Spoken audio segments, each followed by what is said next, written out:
সেনাবাহিনীর ওপর দেশের জনগণ আস্থাশীল বললেন প্রধানমন্ত্রী। জাতীয় সংকট ও আইন শৃঙ্খলা রক্ষা অবদানে ভূয়সী প্রশংসা। আগস্টের দ্বিতীয়ার্ধে ইউপি নির্বাচনের তফসিল, ভোট শুরু অক্টোবর থেকে। ভোট গ্রহণের রায় বাস্তবায়ন সহ নানা দাবিতে 11 দলের মানববন্ধন। স্বাস্থ্য খাতের ঘাটতি চিহ্নিতকরণে কাজ করছে সরকার, বললেন ডাক্তার জুবায়দা। জনবল সংকটই বড় চ্যালেঞ্জ হিসেবে দেখছেন সরকারের দুই মন্ত্রী।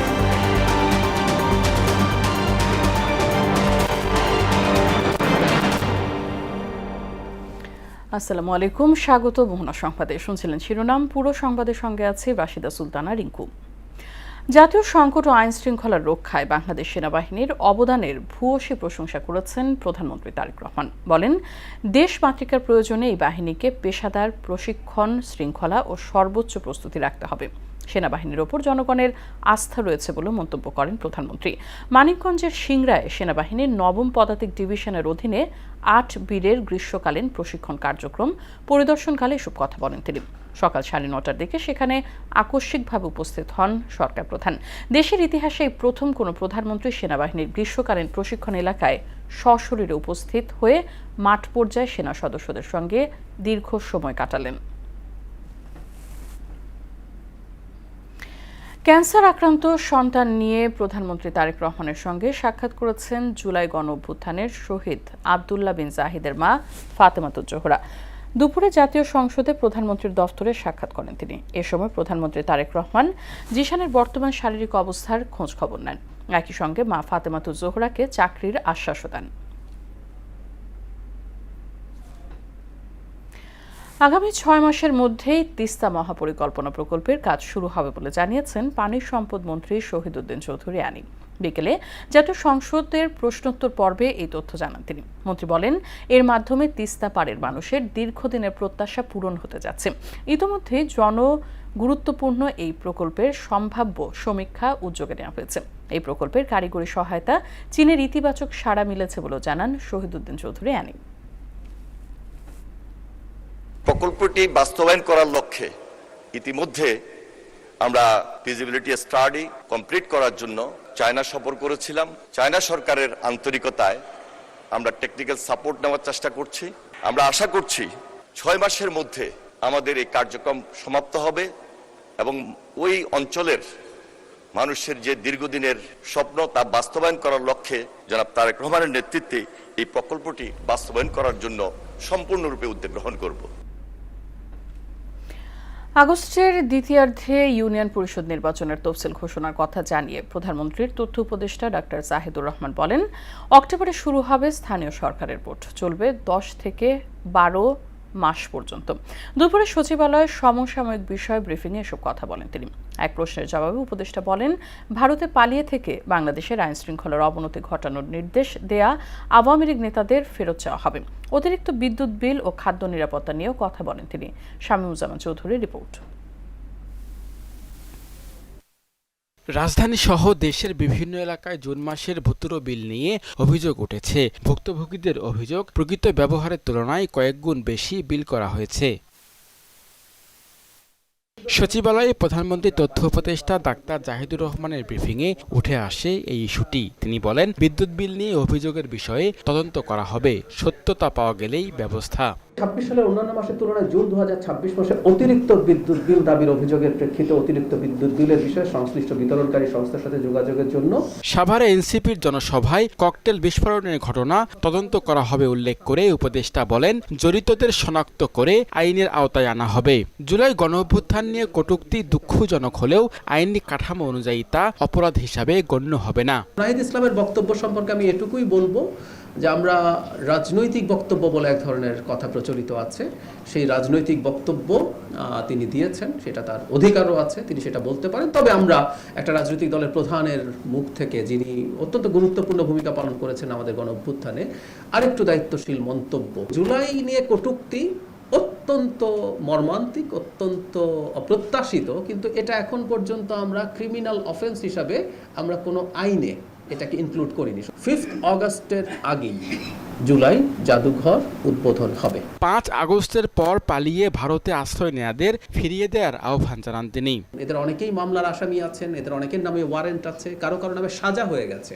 সুতরাং তারা যেন ওখানে আমাদের কাছে হস্তান্তর, কথা বলা দূরে থাকুক, তাদেরকে তো আমাদের কাছে হস্তান্তর করারই কথা আছে। এ সময় স্থানীয় সরকার নির্বাচন এবং তফসিলের দিন তারিখ জানান ডাক্তার জাহিদুর রহমান। স্থানীয় সরকার নির্বাচনকে সামনে রেখে প্রাথমিক রোডম্যাপ প্রণয়ন করেছে নির্বাচন কমিশন। আগস্টের দ্বিতীয়ার্ধে তফসিল ঘোষণা করে অক্টোবরের প্রথমার্ধে ইউনিয়ন পরিষদ নির্বাচন শুরুর পরিকল্পনা করা হচ্ছে। প্রয়োজনের তুলনায় দেশে 9,02,815 মেট্রিক টন খাদ্য মজুদ রয়েছে বলেও জানান প্রধানমন্ত্রীর তথ্য উপদেষ্টা। এখন 9,02,815 মেট্রিক টন বেশি আছে নিরাপদ মজুদের তুলনায়। শামীমুজ্জামান চৌধুরী, মোহনা সংবাদ, ঢাকা। খাদ্য ব্যবসায়ী জোর করে নয়, একটি অবাধ সুষ্ঠু নির্বাচনের মাধ্যমে বর্তমান সরকার ক্ষমতায় এসেছে বলে মন্তব্য করেছেন প্রধানমন্ত্রীর রাজনৈতিক ও শিল্প বিষয়ক উপদেষ্টা রুহুল কবির রিজভী। দুপুরে সাভারে বাংলাদেশ প্রাণী সম্পদ গবেষণা ইনস্টিটিউট, এগ্রিকালচার অ্যাসোসিয়েশন অফ বাংলাদেশের উদ্যোগে বৃক্ষরোপণ কর্মসূচির উদ্বোধন ও গাছের চারা বিতরণ শেষে তিনি একথা বলেন। সরকার জনগণের কল্যাণে কাজ করে যাচ্ছে বলেও মন্তব্য করেন বিএনপির সিনিয়র যুগ্ম মহাসচিব। নবনির্বাচিত সরকার এটা জোর করে ক্ষমতায় আসেনি, জনগণের প্রতি তার দায়িত্ববোধ আছে, জনগণের কাছে জবাবদিহিতা করে এই সরকার। কারণ একটি অবাধ সুষ্ঠু নির্বাচনের মাধ্যমে এই সরকার, বিএনপির এই সরকার ক্ষমতায় এসেছে। আপনারা দেখেছেন যে স্কুলের ছাত্রদেরকে স্কুল ব্যাগ দেওয়া হবে, জুতা দেওয়া হবে। ফ্যাসিস্ট আওয়ামী লীগের তৈরি করে যাওয়া ভঙ্গুর অর্থনীতি বর্তমানের সবচেয়ে বড় চ্যালেঞ্জ বলে মন্তব্য করেছেন তথ্য ও সম্প্রচার মন্ত্রী জহিরুদ্দিন স্বপন। দুপুরে রাজধানীর অফিসার্স ক্লাবে ন্যাশনাল লাইফ ইন্স্যুরেন্সের 42 বছর পূর্তি উপলক্ষে আয়োজিত অনুষ্ঠানে তিনি বলেন, ক্ষমতায় আসার আগেই রাষ্ট্রের বিভিন্ন সমস্যা চিহ্নিত করেছে বিএনপি সরকার। নাগরিকদের উদ্যোগে মনোভাব কাজে লাগিয়ে অর্থনীতিকে এগিয়ে নেওয়ার বিষয়ে গুরুত্ব আরোপ করেন তথ্যমন্ত্রী। আমাদের সরকারের সবচেয়ে বড় চ্যালেঞ্জ হচ্ছে বিগত আমলের একটা ভঙ্গুর অর্থনীতি, একটা দেউলিয়া অর্থনীতিতে রূপান্তরিত হয়েছে।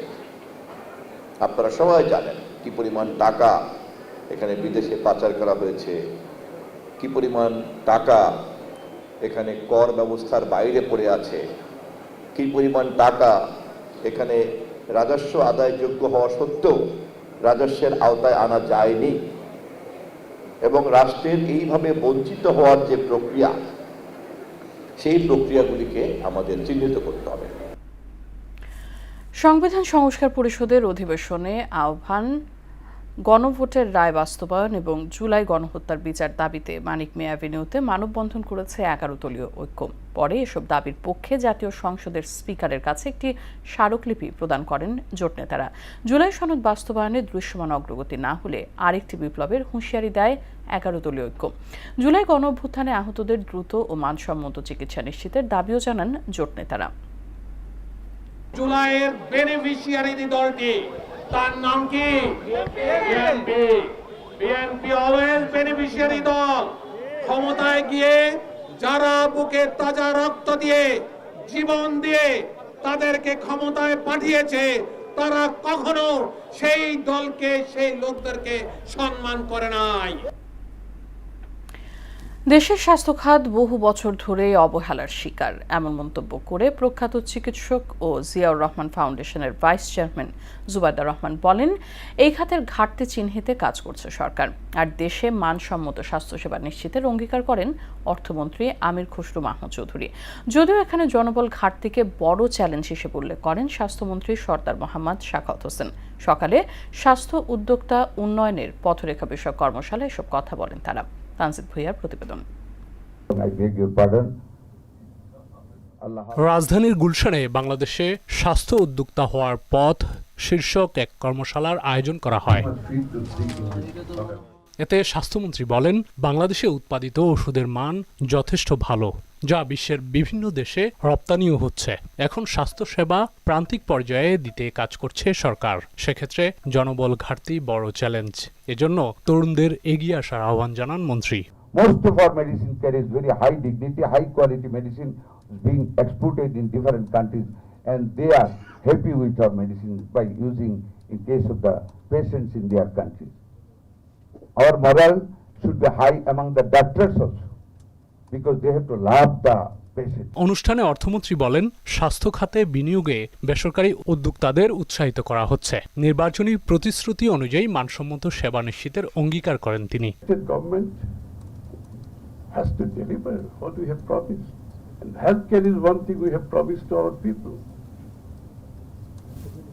So I think with our leader, with the hard work, given the opportunities, our entrepreneurs, as I said, are one of the best in the world.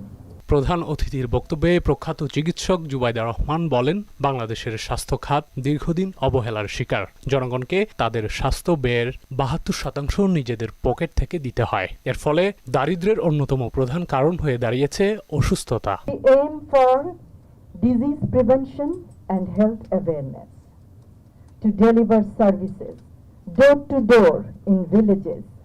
Trained health workers will initially focus on identifying diarrhea, high blood pressure, diabetes, malnutrition, and other problems, strengthening prevention and awareness, and prioritizing care for women, children, and elderly. স্বাস্থ্যসেবা মানুষের মৌলিক অধিকার, তাই এই খাতের ঘাটতি চিহ্নিতে সরকার কাজ করছে বলেও জানান Zubaida Rahman. We can be ambitious but also practical. I hope this consultation will lead to concrete next steps and locally grounded pathways for health entrepreneurship training in Bangladesh. Commitment to the future of health in Bangladesh. Tanzid Bhuiyan, মোহনা সংবাদ, ঢাকা। তত্ত্বাবধায়ক সরকার ব্যবস্থা বাতিল সহ সংবিধানের ৫ম সংশোধনীতে আনা কয়েকটি বিষয় অবৈধ ঘোষণা করে হাইকোর্টের রায়ের বিরুদ্ধে করা আপিলের দ্বিতীয় দিনের শুনানি হয়েছে। শুনানিতে সংশোধনী পুরোটাই বাতিলের দাবি করেন রিটকারীর পক্ষের আইনজীবী ডক্টর শরীফ ভূঁইয়া। যদিও শুনানিতে অংশ নেয়া জামাতের আইনজীবী শিশির মনির জানান, মৌলিক বিষয় আদালতের দ্বারা সমাধান হলেও নীতিগত বিষয়গুলো জুলাই সনদ অনুযায়ী সংসদ দ্বারাই সমাধান হওয়া উচিত।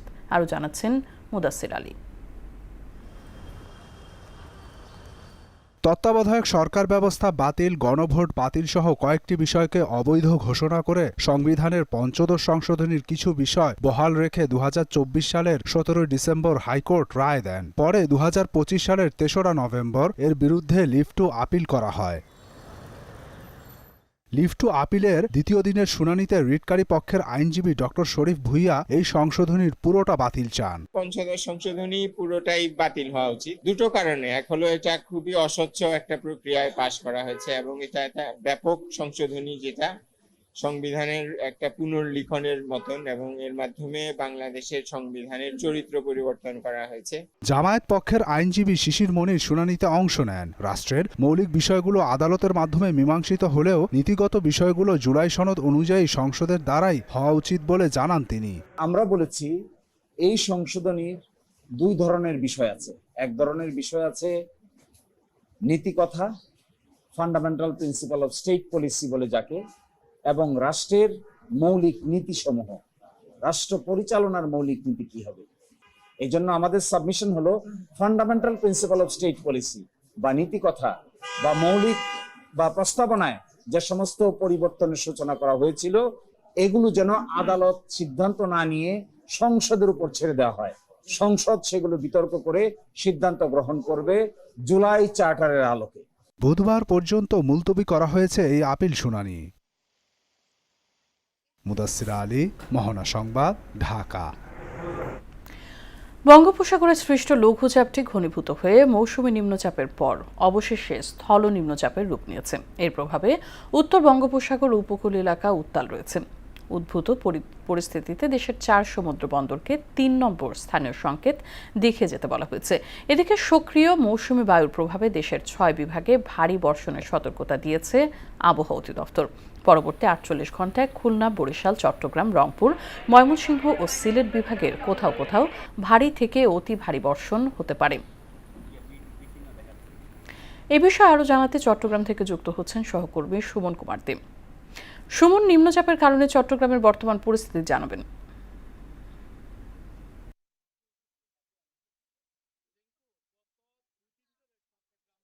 ভারী বৃষ্টি হচ্ছে, সেই বৃষ্টির কারণে চট্টগ্রামের বেশিরভাগ এলাকায় জলবদ্ধতা সৃষ্টি হয়েছে এবং পাশাপাশি বৃষ্টির সাথে জোয়ারের পানি থাকাতে কিন্তু চট্টগ্রাম নগরীর যারা বসবাস করে তারা কিন্তু চরম ভোগান্তিতে পড়েছে। তো আমরা দেখেছি সকাল থেকে কিন্তু যে স্কুল কলেজের যারা তারা কিন্তু চরম দুর্ভোগ হয়েছে। আমরা এই মুহূর্তে রয়েছি চট্টগ্রাম নগরীর যে সিএনবি এলাকায়। আমরা দেখতে পাচ্ছি একটি বিশাল গাছ, কিন্তু গাছ পরে বিদ্যুতের খুঁটি এবং তার ছিঁড়ে এবং বাসা বাড়ির যে দেওয়াল পর্যন্ত ভেঙে গেছে। এই ছাড়াও চট্টগ্রামের বিভিন্ন সড়ক কিন্তু দেবে গেছে বাড়ি বর্ষণের ফলে, এবং পাহাড়ি অঞ্চলে যারা পাহাড়ের পাদদেশে বসবাস করে তাদেরকে কিন্তু সরিয়ে যাওয়ার জন্য চট্টগ্রাম জেলা প্রশাসক কিন্তু মাইকিং শুরু করেছেন এবং সিটি কর্পোরেশনের পক্ষ থেকে মাইকিং করা হচ্ছে এবং দুপুরের পর থেকে কিছুটা বৃষ্টি কিন্তু কম হচ্ছে। তারপরে কিন্তু মানুষের যে চরম দুর্ভোগ পোহাতে হচ্ছে, যেমন বেশিরভাগ এলাকায় যে এই এলাকাগুলোতে গাছ পড়েছে সেই এলাকায় কিন্তু বিদ্যুৎ বিচ্ছিন্ন রয়েছে, সেই কারণে মানুষের চরম দুর্ভোগে পড়েছে। এবং পাশাপাশি ব্যবসা প্রতিষ্ঠান রয়েছে, ব্যবসা প্রতিষ্ঠানে জোয়ারের পানি এবং বৃষ্টির পানি একসাথে হওয়াতে কিন্তু ব্যবসা বাণিজ্যের যে ক্ষতি হচ্ছে। এবং এছাড়াও কিন্তু যে বিভিন্ন উপজেলা রয়েছে সেই উপজেলায় কিন্তু পাহাড়ি জলের কারণে মানুষের বাড়ি করে পানি জমে যাওয়া কিন্তু রান্না বান্না করতে কষ্ট হচ্ছে। এবং জেলা প্রশাসনের পক্ষ থেকে আসলে যে যারা দুর্ভোগে পড়েছে তাদের জন্য শুকনো খাবার এবং আশ্রয় কেন্দ্র খোলা হয়েছে, তাদেরকে পাহাড়ের পাদদেশে এবং যারা চরম দুর্ভোগ হয়েছে তাদেরকে কিন্তু আশ্রয় কেন্দ্রে যাওয়ার জন্য মাইকিং করা হচ্ছে। চট্টগ্রাম সিটি কর্পোরেশনের পক্ষ থেকে তাদেরকে আশ্রয় কেন্দ্রে যাওয়ার জন্য বলা হচ্ছে। তো দুপুরের পর থেকে সামান্য বৃষ্টি কমলেও কিন্তু এখন আমরা দেখতে পাচ্ছি আবারও বৃষ্টি হচ্ছে থেমে থেমে। তো যতক্ষণ পর্যন্ত আসলে যে বৃষ্টি রয়েছে আসলে মানুষের যে চরম টানা বৃষ্টি, তো এই ছিল আমাদের সর্বশেষ। অসংখ্য ধন্যবাদ সুমন আপনাকে। রাজধানীর জলাবদ্ধতা একেবারে দূর করা সম্ভব হবে না, তবে ধাপে ধাপে এই ভোগান্তি থেকে নগরবাসীকে মুক্তি দেওয়ার জন্য কাজ চলছে বলে জানিয়েছেন ঢাকা দক্ষিণ সিটি কর্পোরেশনের প্রশাসক আব্দুস সালাম। দুপুরে নগর ভবনে ক্লিন কেয়ার অ্যাপের উদ্বোধন অনুষ্ঠানে তিনি কথা জানান। ক্লিন অ্যাপের মাধ্যমে দক্ষিণ সিটির বর্জ্য ব্যবস্থাপনায় জবাবদিহি প্রতিষ্ঠা হবে বলে উল্লেখ করে আব্দুস সালাম বলেন, পরবর্তীতে কর্পোরেশনের অন্যান্য সেবাকেও এই অ্যাপে যুক্ত করা হবে। পার্মানেন্ট জলাবদ্ধতার হাত থেকে কীভাবে রক্ষা করা যায় তার জন্য কতগুলো সুইচ গেট করতে হবে, কতগুলো পানি নিষ্কাশনের ওয়ে আউট করতে হবে, এগুলো আমরা নির্ধারণ করেছি। এখন আমরা কাজে আছি। এটা হয়তো আমি বলতে পারি যে এই বছর পুরোপুরি জলাবদ্ধতা আমরা দূরীকরণ করতে পারবো না। এইবারের বৃষ্টিতে পানি জমে যাবে, এটা দূর করতে হবে, ঘন্টাটা কমে আনতে পারবো। প্রধানমন্ত্রী তারেক রহমানের সফরের পর বাংলাদেশি শ্রমিকদের জন্য আবারও খুলে দেওয়া হয়েছে মালয়েশিয়ার শ্রম বাজার। আগামী 1 থেকে 2 মাসের মধ্যে বিনা খরচে কর্মী পাঠানো শুরু হবে বলে আশা করছে সরকার। মঙ্গলবার দুপুরে সিলেট সার্কিট হাউসে এসব কথা জানান প্রবাসী কল্যাণ মন্ত্রী আরিফুল হক চৌধুরী। বলেন, খুব দ্রুতই মধ্যপ্রাচ্য, জাপান, মরিশাসের শ্রমবাজার নিয়ে সুখবর আসবে। তবে এবার মালয়েশিয়া নয়, বাংলাদেশে রিক্রুটিং এজেন্সি নির্বাচন করবে। এর ফলে সিন্ডিকেট ও দুর্নীতি এড়াতে সরকার ও এজেন্সিগুলোর সমন্বিত উদ্যোগের উপর গুরুত্ব দেওয়ার কথা বলেন মন্ত্রী। সব জায়গায় আমাদের শ্রমবাজার খুলে যাবে ইনশাআল্লাহ। খুলে গেছে অলরেডি, মালয়েশিয়া গতকালকে খুলে গেছে। হ্যাঁ, তো এখন আমাদের শ্রমবাজারে আমাদের মিডল ইস্টে, আমাদের জাপান, আমাদের কোরিয়া, আমাদের মরিশাস, আমাদের ওমান, সৌদি। দেশের 4 জেলায় সড়কে ঝরল 8 প্রাণ। এসব সড়ক দুর্ঘটনায় আহত হয়েছেন বেশ কয়েকজন। জয়পুরহাটের 5 বিবির হিলিতে ট্রাক ও ব্যাটারি চালিত অটোরিকশার মুখোমুখি সংঘর্ষে 3 জন নিহত হয়েছেন। দুপুর 2টার দিকে এই ঘটনা ঘটে। এদিকে খুলনা নগরীতে ট্রাক ও ইজি বাইকের মুখোমুখি সংঘর্ষে 2 জন নিহত হয়। নগরের হরিণটানা থানাধীন পল্লী বিদ্যুৎ অফিসের সামনে দুর্ঘটনা ঘটে। আন্তর্জাতিক প্রসঙ্গ। মার্কিন ইসরায়েল হামলায় নিহত আয়াতুল্লাহ আলী খামেনির শেষ বিদায়ের আনুষ্ঠানিকতা ঘিরে তেহরানে লাখো মানুষের আবেগঘন বিদায়ের পর এবার তার মরদেহ নেওয়া হয়েছে ইরানের পবিত্র নগরী কোমে। এদিকে কেবল ইরানেই নয়, প্রতিবেশী রাষ্ট্র ইরাকেও খামেনির জানাজা ও শোকযাত্রার জন্য নেওয়া হয়েছে নজিরবিহীন নিরাপত্তা ব্যবস্থা। বিস্তারিত প্রিয়াঙ্কা নিতুর ডেস্ক রিপোর্টে। ইরানের সর্বোচ্চ নেতা আয়াতুল্লাহ আলী খামেনির মরদেহ দেশটির পবিত্র শহর কোমে পৌঁছেছে। সেখানে জানাজা শেষে বিশাল শোক র্যালির আয়োজন করা হয়েছে। এ তথ্য জানিয়েছে ইরানের রাষ্ট্রীয় সংবাদ মাধ্যম IRNA। সোমবার আয়োজন তদারকিতে গঠিত উচ্চ পর্যায়ের কমিটির মুখপাত্র সাদমান জানান, আয়াতুল্লাহ আলী খামেনির জানাজা ও শোকযাত্রার জন্য ইরাকে সব ধরনের প্রস্তুতি সম্পন্ন হয়েছে। ইরানের প্রেসিডেন্ট মাসুদ পেজেশকিয়ান মঙ্গলবার ইরাক সফরে যাচ্ছেন। সেখানে তিনি ইরানের প্রয়াত সর্বোচ্চ ধর্মীয় নেতার জানাজায় অংশ নেবেন। বুধবার ইরাকের পবিত্র শহর নাজাফ ও কারবালায় জানাজা অনুষ্ঠিত হবে। নিরাপত্তার স্বার্থে অনুষ্ঠানের সময় পুরো এলাকায় কোনো ধরনের উড়োজাহাজ এমনকি কোয়াডকপ্টার বা ড্রোন ওড়ানো নিষিদ্ধ থাকবে বলে জানান কমিটির মুখপাত্র সাদমান। জানাজার সংবাদ সংগ্রহে ইরাক, আরব বিশ্ব ও বিভিন্ন আন্তর্জাতিক গণমাধ্যমের ৩,০০০-এর বেশি সাংবাদিক উপস্থিত থাকবেন বাগদাদে। শোকাহত মানুষের সেবায় নাজাফে ৩৫০ এবং কারবালায় ৪০০-র বেশি মাওকিব স্থাপন করা হয়েছে। অনুষ্ঠানের নিরাপত্তা ও ব্যবস্থাপনায় ইরাকের পপুলার মোবিলাইজেশন ইউনিট, ইরাকি পুলিশ এবং দেশটির সেনাবাহিনী গুরুত্বপূর্ণ ভূমিকা পালন করছে। প্রিয়াঙ্কা নিতু, মোহনা সংবাদ। শেষ করব সংবাদ, তবে যাবার আগে শিরোনামগুলো আরো একবার।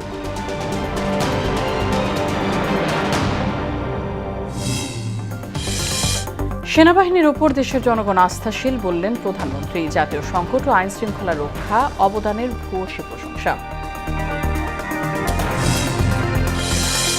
আগস্টের দ্বিতীয়ার্ধে ইউপি নির্বাচনের তফসিল, ভোট শুরু অক্টোবর থেকে। গণভোটের রায় বাস্তবায়ন সহ নানা দাবিতে ১১ দলের মানববন্ধন। স্বাস্থ্য খাতের ঘাটতি চিহ্নিতকরণে কাজ করছে সরকার, বললেন ডাক্তার জুবাইদা। জনবল সংকটকেই বড় চ্যালেঞ্জ হিসেবে দেখছেন সরকারের দুই মন্ত্রী।